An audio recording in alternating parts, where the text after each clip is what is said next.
So the question is to name the oxidizing agent used for the conversion of ethanol to ethanoic acid, and distinguish between ethanol and ethanoic acid on the basis of first litmus test and the second reaction with sodium carbonate. Let's see what answer is.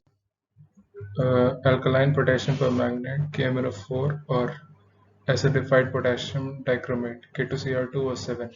These can be used as an oxidizing agent for the conversion of ethanol to ethanoic acid. And for the distinguishing between ethanol and ethanoic acid, first litmus test.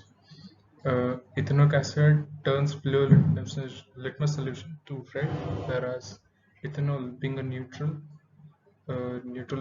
reagent in nature, has no effect on the litmus solution. Second, reaction with sodium carbonate.